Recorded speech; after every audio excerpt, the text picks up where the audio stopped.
नमस्कार, स्वागत है आप सभी का। इंडिया न्यूज देख रहे हैं आप। मैं हूं आपके साथ पराग गुप्ता। राजस्थान में चुनावी साल शुरू होने के साथ ही Bharatiya Janata party active mood में आ गई है।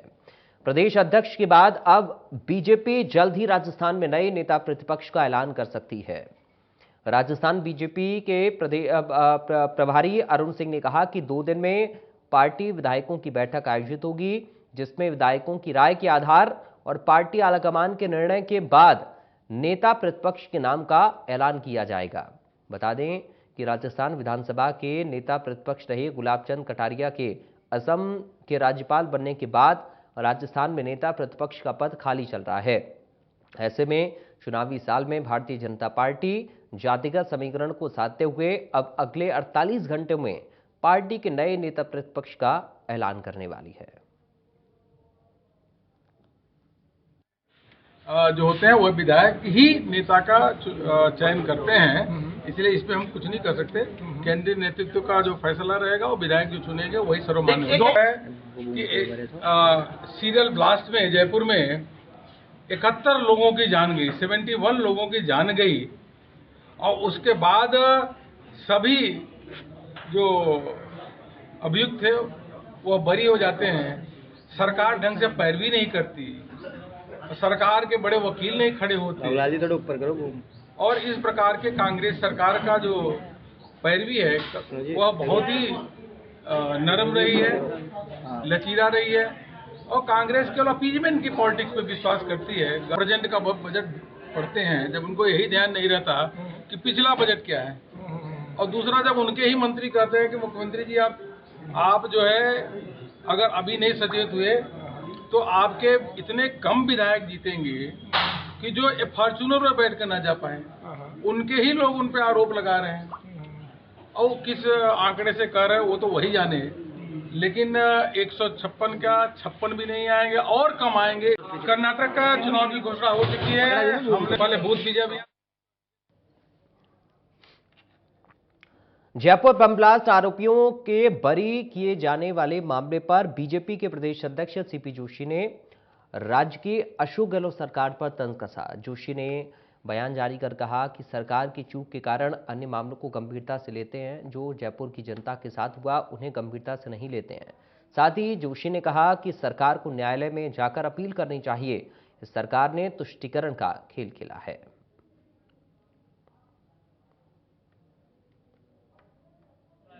ये सारा इंफ्रास्ट्रक्चर माननीय मुख्यमंत्री जी ने अपने विधायकों के मन की बात नहीं सुनी, अपने मंत्रिमंडल के सदस्यों की बात नहीं सुनी, माननीय मुख्यमंत्री जी के सलाहकार की बात नहीं सुनी। शायद ऐसा लगता है अगर उनकी बात सुन लेंगे तो उनको आकलन हो जाएगा कि वो कितनी सीटों पर आ रहे हैं। लाभार्थी आज चाहे हेल्थ हो, चाहे एजुकेशन हो, चाहे रोड हो, नरेगा हो, चाहे ग्रामीण विकास के शहरी विकास की योजनाएं हो, ये सारा इंफ्रास्ट्रक्चर हो। मैक्सिमम योजनाएं केंद्र सरकार की उसको अपना बनाकर नीचे तक वाई लूटने का प्रयास किया गया है। जनता सब जानती है ये योजना नरेंद्र मोदी में भी आपकी ओर से बात। देखिए, अध्यक्ष बनने के बाद जयपुर में सभी लोगों से बातचीत होगी और आगे की रणनीति पर विचार होगा। नेता प्रतिपक्ष की घोषणा हो जाएगी परसों? देखिए, परसों मिलेंगे वापस। अच्छा, क्या लगता है फिर भी एक सहयोगी और चाहिए आपको? देखिए, परसों सब लोगों से मिलना होगा, परसों क्या रहता है उसके बाद शाम को वापस आप लोगों से रूबरू होंगे। अच्छा, एक मुख्यमंत्री अशोक गहलोत ने कहा है कि 156 सीटें वो जीत। वर्षों में आप देखिए, कोई जय श्री राम का नारा लगाता है तो उसके ऊपर भी केस कर दिया जाता है। थोड़ा तेज बोलिए। कोई धार्मिक जुलूस निकालता है तो उसके ऊपर प्रतिबंध लगा दिया जाता है। अरे राजस्थान तो सद्भाव वाला प्रदेश रहा है, जिसमें सभी धर्म आपस में प्रेम और भाईचारे से रहते हैं, लेकिन कहीं न कहीं 4.5 वर्षों में इस सरकार ने तुष्टीकरण की नीति का खेल खेला है। ये प्रदेश हमेशा से प्रेम और भाईचारा वाला प्रदेश रहा है, तो आखिर क्या कारण है कि इस प्रकार के ऑर्डर निकाले जाते हैं कि आप यहाँ कोई जुलूस नहीं निकालेंगे, आप यहाँ कोई कार्यक्रम नहीं करेंगे, आपकी मूर्ति इतनी इंच की होगी, आप ऐसे नारे नहीं लगाएंगे। ये पहली बार राजस्थान में 4.5 वर्षों में। परसों बहुत महत्वपूर्ण बैठकों का दौर रहेगा। हालांकि कोर्ट का सरकार बोल चुके हैं। देखिए, दुर्भाग्य है कि कहीं कहीं सरकार की चूक के कारण आप अन्य मामलों को गंभीरता से लेते हो, आपकी सरकार को बचाने के लिए बहुत बड़े बड़े वकील खड़े करते हो, लेकिन जयपुर की जनता के साथ जो हुआ, निचली अदालत ने उनको फांसी की सजा दी, तो आखिर क्या कारण थे, किन एजेंसियों की चूक थी, कहाँ चूक हुई, क्या डबल एजी की जो पैरवी करनी चाहिए थी वो उन्होंने कर पाई क्या? ऐसे कई सवाल खड़े होते हैं जिसमें राजस्थान सरकार कहीं कहीं कटघरे में खड़े होती है। यहाँ किस प्रकार से जयपुर सीरियल बम ब्लास्ट हुआ, कितनी जाने गई, कितने लोग घायल हुए, आज उनके परिवार के लोग न्याय मांगते हैं, जयपुर न्याय मांगता है कि आज हमें न्याय दो, और राजस्थान सरकार को इस दिशा में अपनी स्थिति स्पष्ट करनी चाहिए। और हम स्पष्ट रूप से मांग करते हैं कि सरकार इसमें ऊपर न्यायालय में जाए और इसके खिलाफ अभी इसके लिए अपील करें।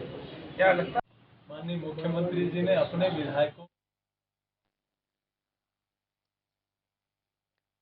बढ़ते आगे, जयपुर से खबर। कांग्रेस सांसद दीपेंद्र हुड्डा ने प्रेस कॉन्फ्रेंस की।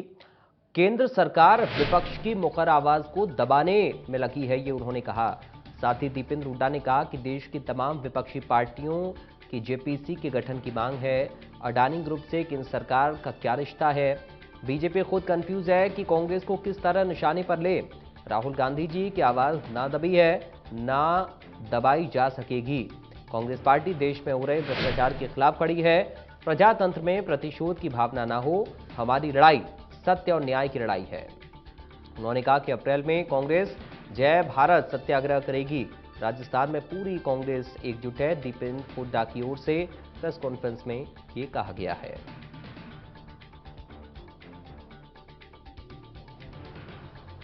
और वो उनकी शिकायत, उनकी पेटिशन पे हाईकोर्ट ने कहा कि ठीक है, अगर आपको आपत्ति नहीं है तो आप इसको प्रोसीडिंग्स को रोकते हैं। प्रोसीडिंग रुक गई केस की। फिर फरवरी 7, 2023 राहुल गांधी जी ने संसद में भाजपा द्वारा कथित तौर पर एक बड़े उद्योगपति समूह, जो हिडनबर्ग रिपोर्ट के अनुसार अदानी समूह, उनको लाभ पहुंचाने के लिए भाजपा सरकारों द्वारा कई फैसले और उनको लेके भ्रष्टाचार में सारी बात देश के सामने रखी और उस भ्रष्टाचार की जांच की मांग जॉइंट पार्लियामेंट्री कमेटी के रूप में जांच हो, ये बात देश के सामने रखी। ये राहुल जी ने 7 फरवरी 2023, उसके 9 दिन के बाद वो शिकायतकर्ता फिर पहुंच गए। राहुल जी की स्पीच हुई लोकसभा में, उसके 9 दिन के बाद शिकायतकर्ता फिर हाईकोर्ट में पहुंच कर कहा कि नहीं, जो मैंने उस केस को रुकवाया था उस केस को दोबारा खुलवाइए। और तुरंत केस ना सिर्फ खोला गया, 1 महीने के अंदर उस केस का फैसला उस कोर्ट ने, लोअर कोर्ट ने सुना दिया। राहुल जी को दोषी करार करके, आपको पता है 2 साल की कन्विक्शन। और रातों रात जैसे ही कोर्ट का फैसला आया, रातों रात लोकसभा सेक्रेटरीट और अगले दिन सुबह राहुल गांधी जी को डिस्क्वालीफाई कर दिया। हमने सुना था बुलेट ट्रेन अहमदाबाद से मुंबई तक की सरकार बनवा रही है, लेकिन हमें नहीं था कि अहमदाबाद सूरत से दिल्ली तक सुपर बुलेट ट्रेन भी साथ साथ आ रही है, लेकिन आ गई। और आप तो अब ये क्रोनोलॉजी इसलिए समझनी जरूरी है कि नियत क्या थी सरकार की। स्पष्ट रूप से जब राहुल गांधी जी ने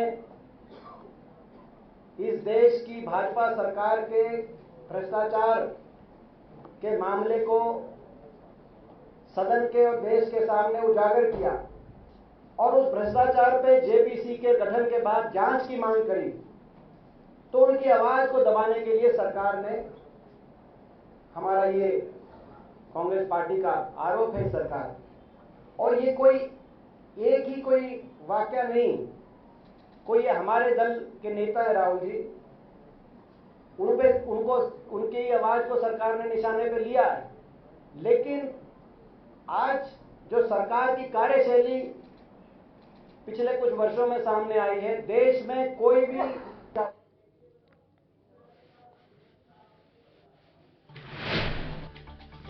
पूरे विश्व में अहिंसा का संदेश देने के उद्देश्य से अहिंसा रन का आयोजन किया जा रहा है।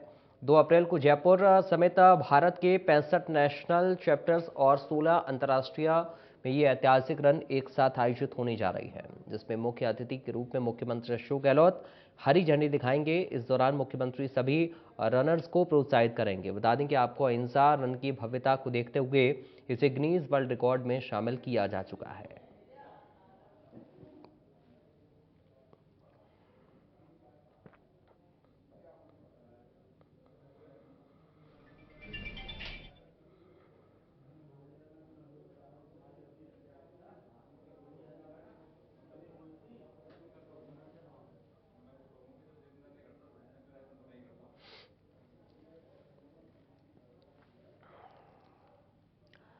उधर जयपुर बम ब्लास्ट मामले में बरी हुए सभी अपराधियों को लेकर बीजेपी विधायक रामलाल शर्मा का बयान सामने आया। उन्होंने प्रदेश सरकार पर तुष्टीकरण का आरोप लगाया। उन्होंने कहा कि पीड़ित परिजनों के साथ नाइंसाफी हुई है।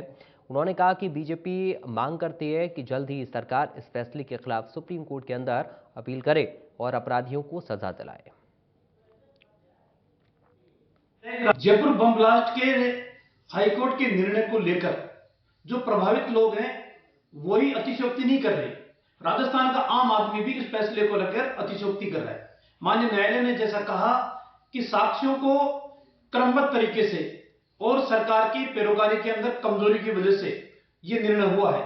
यह बात स्पष्ट है कि राजस्थान की सरकार तुष्टीकरण की राजनीति करने की विचार रखने का काम करती है। सरकार की इन्वेस्टिगेशन एजेंसी और सरकार की पैरोकारी करने वाले डब्ल्यूजी इनकी लापरवाही इस पूरे निर्णय को जगजाहिर करने का काम करती है। जयपुर में मुख्यमंत्री अशोक गहलोत की तरफ से मिले विशेष निर्देशों के बाद पुलिस मुख्यालय की तरफ से अपराधियों के खिलाफ कार्रवाई लगातार जारी है।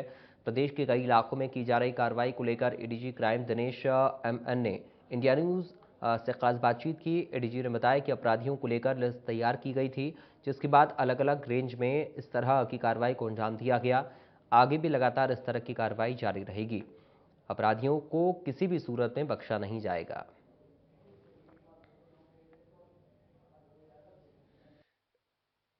राजस्थान पुलिस की प्रदेश के अलग अलग इलाकों में कार्रवाई लगातार जारी है। जो कार्रवाई बदमाशों के खिलाफ की जा रही है उस कार्रवाई का सुपरविजन कर रहे हैं ADG crime Dinesh MN sir.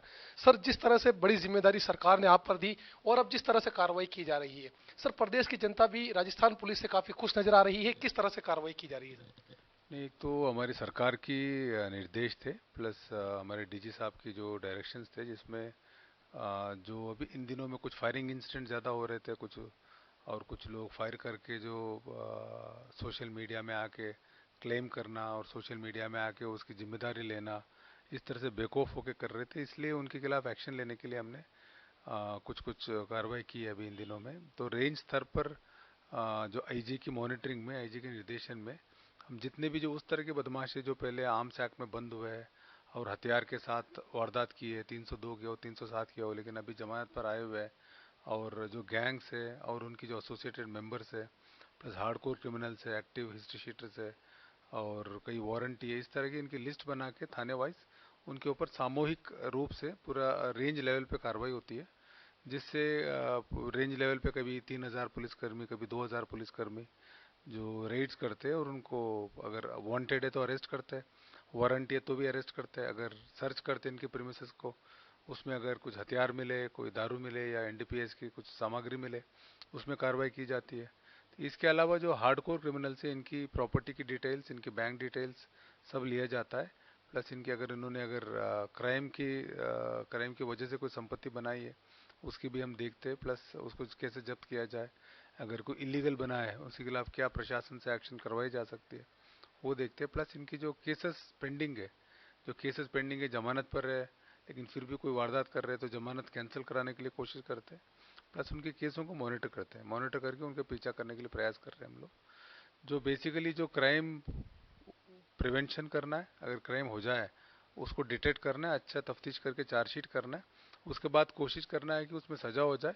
और इसके अलावा क्राइम से अगर कोई किसी ने संपत्ति अर्जित की है उसको भी सरकार को जब्त किया जाए। इस तरह से पूरा प्लान वे में हम कर रहे हैं।